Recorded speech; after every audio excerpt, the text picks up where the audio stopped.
Assalamualaikum warahmatullahi wabarakatuh. Selamat pagi dan salam sejahtera untuk kita semua. Baik anak-anak ibu, masuk kembali pada pelajaran kimia kita pada pagi hari ini, yaitu kita masuk pada bab kedua mengenai struktur atom. Nah, pada struktur atom ini, subbab kita kali ini ada 5 ya. Yang pertama adalah teori atom Dalton, yang kedua perkembangan teori atom, yang ketiga susunan atom, yang keempat massa atom dan massa atom relatif, dan yang kelima adalah konfigurasi elektron. Baik, kita masuk sub pokok yang pertama mengenai teori atom Dalton. Nah, teori atom Dalton ini ada beberapa postulat-postulat. Postulat itu artinya adalah teori ya, atau pendapat dalam teori atom Dalton. Yaitu yang pertama, setiap unsur terdiri atas partikel yang sudah tak terbagi yang dinamai dengan atom. Jadi atom seperti minggu lalu definisinya adalah bagian terkecil atau bagian yang paling sederhana yang sudah tidak dapat lagi dibagikan. Ya nak ya. Oke, yang kedua adalah atom-atom dari suatu unsur adalah identik. Nah, dia identik ya nak ya. Identik itu artinya sama. Maka atom-atom dari unsur yang berbeda mempunyai sifat-sifat yang berbeda, termasuk mempunyai massa yang berbeda. Nah, yang ketiga adalah atom dari unsur tidak dapat diubah menjadi atom unsur lain. Nah, tidak dapat dimusnahkan atau tidak dapat diciptakan. Nah, reaksi kimia hanya merupakan penataan ulang atom-atom. Nah, jadi diingat ya nak ya, atom itu tadi identik dari unsurnya atau sama ya. Jadi dia tidak berubah menjadi unsur yang lain. Nah, begitu juga sebaliknya. Dan ingat bahwasannya atom itu tidak dapat dimusnahkan dan tidak dapat diciptakan. Kenapa? Karena atom ini adalah anugerah yang diciptakan oleh Tuhan Yang Maha Esa, yang memang sudah ada sejak dulu, sejak bumi ini diciptakan oleh Tuhan ya nak ya. Jadi dia tidak bisa dimusnahkan. Jadi dia semua berada di alam. Nah, kemudian yang keempat, senyawa terbentuk ketika atom-atom dari dua jenis atau lebih bergabung dengan perbandingan tertentu. Nah, ini kita sudah teori minggu lalu mengenai senyawa ya. Jadi senyawa itu terbentuk dari gabungan atom-atom ya nak ya, dari dua jenis yang sama, itu yang disebut dengan senyawa unsur ya, atau lebih bergabung dengan perbandingan tertentu. Atau senyawa kalau dia dari unsur yang berbeda atau atom yang berbeda disebut dengan senyawa molekul ya. Kalau yang dia jenis disebut dengan senyawa unsur. Nah, ini pelajaran kita minggu lalu. Oke. Nah, selanjutnya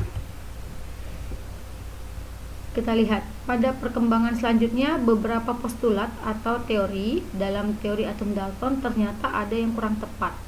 Nah, yang pertama apa yang menjadikan dia kurang tepat atau yang menjadi kelemahannya adalah ternyata atom bukanlah sesuatu yang tak terbagi katanya, melainkan terdiri dari berbagai partikel subatom.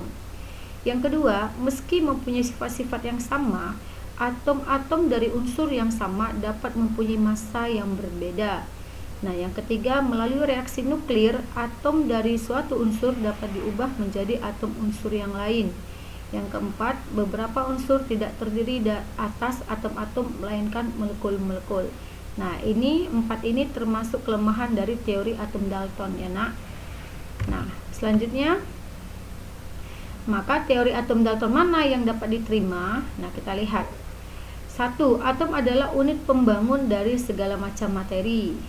Yang kedua, atom merupakan bagian terkecil dari suatu unsur yang masih mempunyai sifat yang sama dengan unsurnya. Yang ketiga, dalam reaksi kimia, atom tidak dimusnahkan, tidak diciptakan, dan tidak dapat diubah menjadi atom unsur lain. Nah, reaksi kimia hanyalah penataan ulang susunan atom-atom yang terlihat dalam reaksi. Nah, ini yang menjadi kelebihan dari teori atom Dalton. Nah, selanjutnya kita lihat sifat-sifat partikel subatom. Jadi subatom itu bagian terkecilnya ya nak ya dari atom tersebut, atau ya partikel yang terdapat di dalam struktur atom itu apa saja. Nah, kita lihat. Yang pertama, partikelnya itu ada yang dikenal dengan proton. Nah, ini proton ya nak ya. Lambangnya P. Kemudian massanya itu 1,6726231 kali 10 pangkat minus 24. Nah, atau sama dengan 1 SMA. SMA itu satuan massa atom singkatannya. Muatannya itu positif 1. Kemudian penemunya siapa? Goldstein Rutherford ya. Goldstein dan Rutherford. Jadi proton ini termasuk partikel yang bermuatan positif, makanya muatannya positif 1. Kemudian elektron. Nah, partikel yang kedua ada elektron. Elektron itu lambangnya E. Masanya itu beratnya adalah 9,1093897 ya, kali 10 pangkat minus 28. Nah, ini atau sama dengan 1/1840 SMA. Nah, muatannya adalah negatif 1.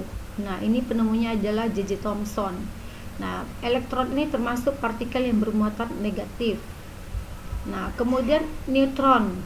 Partikel neutron yang ketiga, yaitu lambangnya adalah N kecil. Masanya beratnya 1,672492716 kali 10 pangkat minus 24. Nah, massa atau sama dengan 1 SMA ya nak ya. Nah, ini muatannya netral. Jadi neutron ini disebut dengan partikel netral. Netral itu artinya dia tidak bermuatan ya nak ya. Nah, kemudian penemunya adalah J. Katowicz.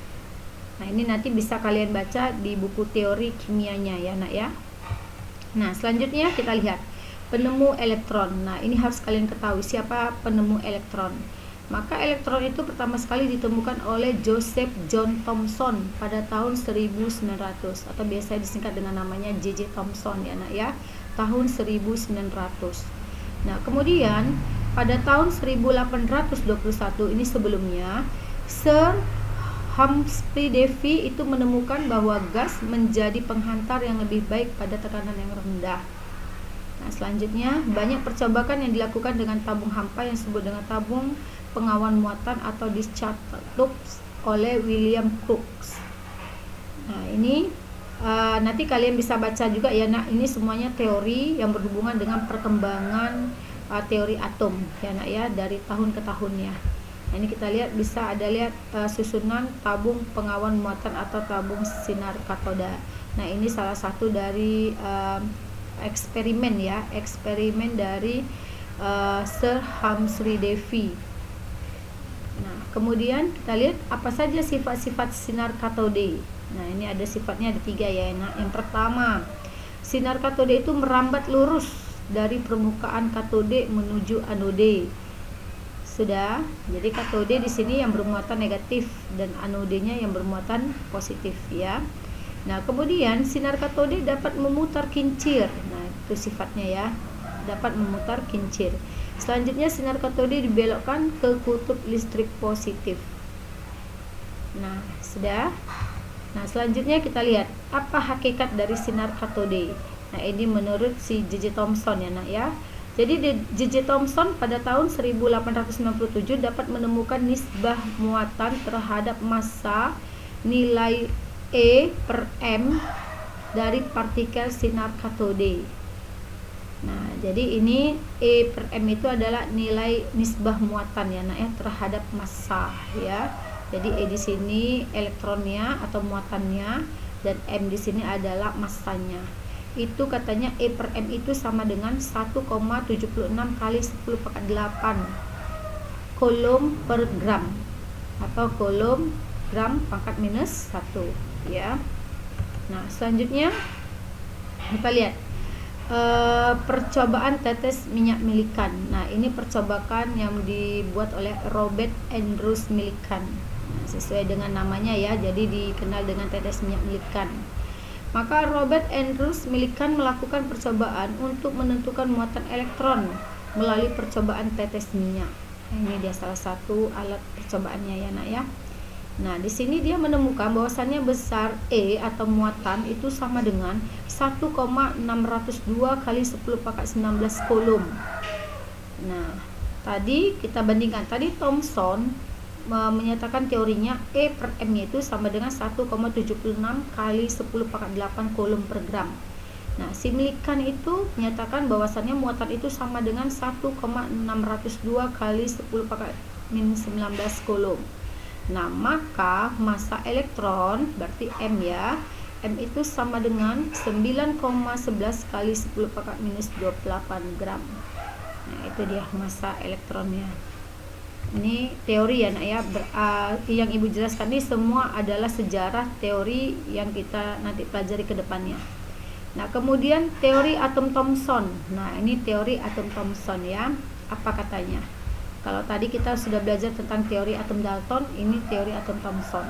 Nah teori atom Thomson ini lebih dikenal dengan roti kismis. Nah roti kismis itu seperti kita pernah makan roti good time ya. Nah ini yang elektron-elektron yang berada di daerah atomnya itu dikenal dengan kismisnya, atau kita kenal kalau good time itu namanya kuku chipnya ya nak ya. Nah oke, kita lihat apa teorinya. Menurut Thomson, atom terdiri dari materi yang bermuatan positif dan di dalamnya tersebar elektron bagaikan kismis dalam roti kismis. Nah jadi katanya ini yang bulat ini kita anggap ya nak ya, jadi semua kita gambarkan atom itu seperti bulat ya nak ya. Nah itu dikatakan dengan materi yang bermuatan positif. Nah di dalam materi yang bermuatan positif itu tersebarlah elektron-elektron di dalamnya. Nah ini elektron itu adalah partikel-partikel yang bermuatan negatif. Nah ini, nah itulah menurut teori si Thomson. Jadi terdapat elektron di dalam muatan positif ini. Sudah. Nah selanjutnya penemuan inti atom. Nah, pada tahun 1910, Ernest Rutherford bersama dua orang asistennya yaitu Hans Geiger dan Ernest Marsden itu melakukan percobaan untuk mengetahui tentang susunan atom. Nah, ini percobaan dari dua asisten si Ernest Rutherford ya, dengan menggunakan lempeng emas. Nah, kita lihat sini gambarnya menggunakan balok timbal. Ini ada timah hitamnya ya. Nah kemudian dialirkan zat radioaktif, maka akan menembus dinding ini, yaitu dibilang dengan sinar alfa. Sudah berkas sinar alfanya, kemudian menembus plat timbal. Udah, kemudian apa katanya, memancarkan ini melalui lempeng emasnya. Kemudian akan berpendar sinarnya itu. Sudah. Oke, kita lihat lagi. Nah, teori atom Rutherford. Nah, kalau teori atom Rutherford, jadi tahapannya ya nak, pertama itu teori atom Dalton, kedua teori J.J. Thomson tadi, kemudian teori Rutherford.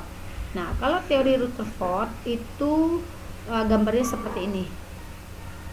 Nah, kita lihat dulu ya. Partikel alfa yang terpantul itu pastilah telah menabrak sesuatu yang sangat padat. Maka pada tahun 1911 Rutherford dapat menjelaskan penghamburan sinar alfa dengan mengajukan gagasan tentang inti atom. Maka menurutnya sebagian besar dari massa dan muatan positif atom terkonsentrasi pada bagian pusat inti atom. Nah, ini menurut teori si Rutherford, bahwasannya sinar alfa yang dihamburkan itu, nah dia akan bermuat atau terkonsentrasi pada inti atomnya. Nah di sini inti atom itu letaknya di pusat ya nak ya. Oke sudah. Nah maka dari inti atom itu, jaraknya inti atom ke kulit terluar, nah ini kita bilang yang lingkaran paling luar itu kulit terluar, itu disebut dengan jari-jari atom. Nah itu jaraknya disebut dengan jari-jari atom. Sudah. Oke. Nah kemudian di dalam kulit-kulit atom itu tersebarlah elektron. Nah jadi dia meneruskan dari teori si J.J. Thomson ya nak ya. Nah kemudian ini dikenal dengan tadi kulit atom atau lintas elektronnya, ini inti atomnya. Oke, kita lihat model atom Rutherford. Atom mempunyai inti yang kecil, sangat pejal. Nah maka dia dikenal dengan bola pejal ya kalau si Rutherford ini, dan bermuatan positif yang berada di pusat atom. Nah, elektron itu beredar mengitari inti atom pada lintasan yang relatif sangat jauh, sehingga sebagian besar atom terdiri dari ruang hampa. Nah, ini menurut teori si Rutherford, ya nak. Nah, kita lanjut teori selanjutnya, yang keempat yaitu teori Niels Bohr. Nah, ini nanti yang biasanya sering kita pelajari ya nak ya, Niels Bohr ini. Nah, kita lihat. Kelemahan dari teori atom Rutherford tadi, menurut fisika klasik dalam pergerakannya mengitari inti, elektron akan senantiasa memancarkan radiasi elektromagnet. Nah, jika demikian, maka lintasannya akan berbentuk spiral dan akhirnya akan jatuh ke inti. Nah, jadi dengan setiap tahunnya peneliti kimia itu terus melakukan penelitian sehingga timbullah postulat-postulat baru atau teori-teori baru atau pendapat-pendapat baru yang terus dikembangkan oleh ahli-ahli kimia.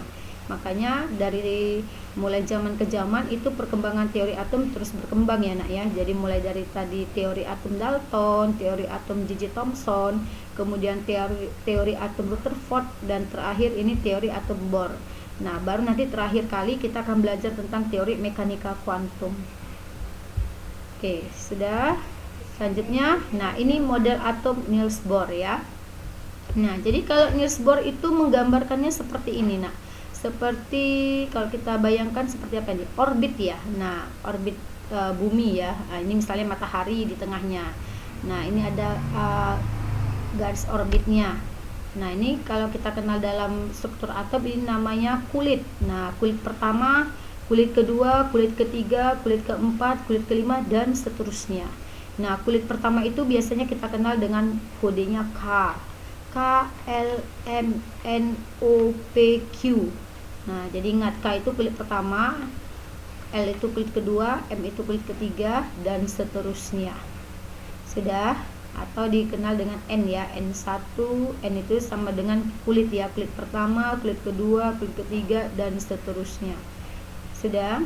Nah, kita lihat. Pada tahun 1913, Niels Bohr mengajukan model atom berikut. Nah, ini dia teorinya. 1. Dalam atom terdapat lintasan-lintasan tertentu tempat elektron dapat mengorbit inti tanpa disertai pemancaran atau penyerapan energi. Nah, yang kedua, elektron hanya boleh berada pada lintasan-lintasan yang diperbolehkan atau lintasan yang ada dan tidak boleh berada di antara dua lintasan. Nah, yang ketiga, elektron dapat berpindah dari satu kulit ke kulit yang lain disertai dengan pemancaran atau penyerapan sejumlah tertentu energinya. Jadi ingat ya, jadi elektron yang berada di kulit pertama, kulit kedua, kulit ketiga itu dia dapat berpindah ya nak ya, dapat berpindah ke misalnya kulit dia berada pada kulit ketiga, dia bisa jatuh ke kulit ke M. Nah, kalau dia jatuh itu dikatakan dengan pemancaran ya, pemancaran. Nah, kalau dia misalnya pindah ke kulit keempat, maka dia disebut dengan penyerapan. Jadi nanti dia akan mengeluarkan beberapa energi ya untuk melakukan perpindahan itu tadi. Jadi dibutuhkan energi. Nah, itu nanti yang akan kita pelajari pada ikatan kimia ya. Jadi elektron-elektron yang berada pada tiap orbit atau tiap lintasan ini dapat berpindah tempat ya nak ya. Nah, itu dia menurut teori atom Niels Bohr. Nah, kita lihat. Nah, ini yang terakhir ya. Ini dikenal dengan teori mekanika kuantum atau kita kenal dengan teori atom modern. Nah, ini yang nanti akan kita pelajari ya dari kelas 2. Nah, kelas 1 juga akan kita pelajari dan yang kelas 2-nya. Jadi kita menggunakan teori atom Niels Bohr dan nanti teori mekanika kuantum. Nah, kita lihat pada tahun 1927 Erwin Schrödinger, seorang ilmuwan dari Austria, dia mengemukakan teori atom mekanika kuantum atau mekanika gelombang. Nah, ini sudah modern ya nak ya, jadi terus berkembang deh ya. Ini dia teorinya. Posisi elektron adalah tidak pasti katanya. Hal ini dapat ditentukan mengenai keberadaan elektron di dalam atom adalah daerah dengan peluang terbesar untuk menemukan elektron tersebut. Nah, daerah dengan peluang terbesar itulah disebut dengan orbital. Jadi orbital tadi lintasannya ya nak ya. Jadi dimana kalau dia mempunyai orbital yang peluangnya lebih besar, nah maka disitulah nanti elektron itu berada.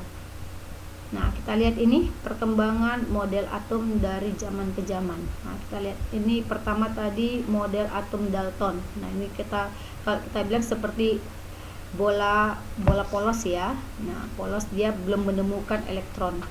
Nah, dia hanya menyatakan bahwasannya atom itu adalah bagian terkecil dari suatu unsur yang masih memiliki sifat-sifat unsurnya. Sudah, ini dia ditemukan pada tahun 1803. Nah, kemudian yang kedua masuk teori atom J.J. Thomson. Nah, ini pada tahun 1897. Maka J.J. Thomson sudah menemukan elektron. Nah, inilah elektron-elektron itu, bahwasannya di dalam muatan partikel yang bermuatan positif itu, ini bola-bolanya itu, terdapatlah elektron-elektron yang tersebar di dalamnya. Nah, dia dikenal dengan teori Rotiki-Smith ya. Nah, kemudian ini gambar model atom Rutherford. Nah, model atom Rutherford itu pada tahun 1910. Nah, dia seperti ini ya, Nak ya. Bahwasannya dia menyatakan apa? Elektron-elektron yang berada pada lintasannya dia akan selalu tertarik kepada inti atom. Nah, inti atomnya di sini yaitu protonnya yang bermuatan positif. Nah, itu tadi nanti bisa dibaca kembali ya di sumber teori perkembangan atom ya, Nak ya, di buku, bisa di sumber yang lain juga bisa ya. Kemudian model atom Niels Bohr. Nah, ini tahun 1913. Nah, ini tadi ya. Nah, jadi dia sudah orbitnya sudah tidak sudah beraturan ya, Nak. Nah, bedakan kalau pada Rutherford. Nah, pada Rutherford itu lintasannya atau orbitnya itu masih tidak beraturan ya. Artinya dia berubah-ubah tempatnya. Nah, kalau pada Niels Bohr dia sudah orbitnya sudah ditetapkan dan dia sudah tetap seperti orbitnya matahari ya, planet-planet mengitari matahari. Nah, seperti ini dia menggambarkannya. Nah, kemudian baru masuk teori modern, yaitu model atom mekanika kuantum, itu tahun 1926. Nah, model atomnya seperti ini ya. Jadi artinya bahwasannya elektron-elektron yang berada pada setiap lintasan atau orbitnya itu dapat memancarkan atau dapat menyerap pada kulit yang lain. Jadi kalau berada dia pada kulit ketiga atau keempat bisa pindah ke kulit yang lain ya. Nah, itu model mekanika kuantum. Sudah? Oke, selanjutnya kita lihat partikel-partikel yang menyusun inti atom atau yang terdapat pada struktur atom. Yang pertama adalah proton. Nah, partikel proton ini itu pada tahun 1886 Goldstein menemukan bahwa bila pada katode diberi lubang, maka gas di belakang katode menjadi berpijar. Hal ini menunjukkan adanya radiasi yang berasal dari anode. Nah, radiasi tersebut disebut dengan sinar anode atau sinar positif atau sinar terusan. Nah, kemudian partikel sinar terusan terkecil diperoleh dari gas hidrogen. Nah, partikel inilah yang disebut dengan proton. Nah, jadi hasil dari penelitian si Goldstein ya tahun 1886, maka Goldstein menemukan adanya partikel proton ya, yaitu gas yang diperoleh dari partikel sinar anode yang dipancarkan ya. Nah, kemudian kita balik dulu. Nah, kita lihat. Nah, massa satu proton itu beratnya 1,6726486 kali 10 pangkat minus 24 gram atau sama dengan 1 sma. Kemudian muatannya satu proton itu sama dengan positif 1 atau sama dengan positif 1,6 kali 10 pangkat minus 16 coulomb. Oke, selanjutnya neutron. Nah, neutron, siapa yang menemukan neutron? Oke, kita lihat. Neutron ditemukan oleh James Chadwick. Nah, ini orangnya ya. Pada tahun 1932. Namun keberadaannya sudah diduga oleh Aston sejak tahun 1919. Nah, pada tahun 1930, W. Bothe dan H. Becker itu menembaki inti atom berilium dengan partikel alfa dan menemukan suatu radiasi partikel yang mempunyai daya tembus tinggi. Nah, kemudian pada tahun 1932 James Chadwick membuktikan bahwa radiasi tersebut terdiri atas partikel netral yang disebut dengan neutron. Nah, inilah dia ya. Jadi neutron itu dikenal dengan partikel netral atau yang tidak bermuatan. Nah, massa satu neutron itu sama dengan 1,6749544 kali 10 pangkat minus 24 gram atau sama dengan 1 sma. Kemudian neutron dikenal dengan partikel yang tidak bermuatan atau netral. Nah, kita lihat susunan atom ya. Oke, susunan atom itu terdiri dari, yang pertama itu ada yang dikenal dengan nomor atom. Jadi nomor atom itu sama dengan jumlah protonnya. atau sama dengan jumlah elektronnya. Yang membedakan dia hanya nilai muatannya saja. Kalau dia proton bermuatan positif, kalau dia elektron bermuatan negatif. Tapi jumlahnya sama ya nak. Jadi kalau misalnya nomor atomnya 11, maka protonnya positif 11, elektronnya negatif 11. Nah, itu contohnya ya. Yang kedua misalnya nomor atom massa, nomor massa. Yang kedua nomor massa. Nah, nomor massa itu dilihat dari jumlah proton ditambah jumlah neutronnya. Nah, ini rumusnya ya. Untuk mencari nomor massa sama dengan jumlah proton ditambah jumlah neutron. Oke, kita lihat yang ketiga, notasi susunan atom. Nah, notasi itu sama dengan lambang. Nah, dilambangkan seperti ini ya nak. Ini X itu lambang atomnya. A itu adalah nomor massanya, yang di atas nomor massa. Z dikenal dengan nomor atomnya. Sudah. Nah, ini ada keterangannya. X sama dengan lambang atom atau lambang unsur. Jadi misalnya unsurnya apa? Oksigen, berarti lambangnya apa? O. Ini hanya formula ya nah, atau rumus. X, A, Z. Jadi kalau nanti pada soal X itu bisa saja oksigen, berarti lambang unsurnya O. Atau misalnya magnesium, maka lambang unsurnya Mg. Jadi nggak X lagi dituliskan ya nak ya. Nah, kemudian Z itu nomor atom. Nah, nomor atomnya di sini dituliskan di bawah. Jadi misalnya magnesium berarti nanti Mg, M-nya besar, G-nya kecil ya. Jadi kalau menuliskan lambang unsur, kalau dia menggunakan dua huruf, maka huruf pertamanya harus huruf kapital dan huruf keduanya diikuti dengan huruf kecil ya. Nah, kita lihat. Jadi Mg, nah, nomor atomnya berapa? 12. Nah, 12 kita tuliskan di sini angkanya 12, baru A-nya berapa nilainya? Misalnya A-nya nilainya 110 misalnya. Maka Mg 110 12. Nah, gitu cara menuliskannya ya. Sudah paham? Nah, kita lihat lagi keterangan. Kalau Z tadi nomor atom, maka nomor atom itu sama dengan jumlah protonnya atau P. Juga sama dengan jumlah elektronnya atau E. Nah, kalau A tadi sama dengan nomor massa. Ingat, nomor massa itu diperoleh dari jumlah proton ditambah jumlah neutron atau P ditambah N. Sudah? Nah, ini tadi lambang atom ya nak ya, struktur atomnya. Jadi ingat, ini lambang atom, di tengah-tengah itu disebut dengan inti atom atau nukleus. Nah, inti atom ini siapa saja penyusun inti atom itu yang terdapat di dalamnya? Yaitu hanya partikel proton dan partikel neutron. Jadi ingat ya. Nah, jadi siapa penyusun inti atom? Yaitu proton dan neutron. Yaitu partikel yang bermuatan positif dan partikel yang tidak bermuatan atau netral. Sudah. Nah, kemudian inti atom itu dikelilingi. Nah, dikelilingi oleh siapa? Elektron tersebar di dalamnya. Nah, jadi elektron itu di sini dia beradanya, di setiap kulitnya. Sudah paham ya nak?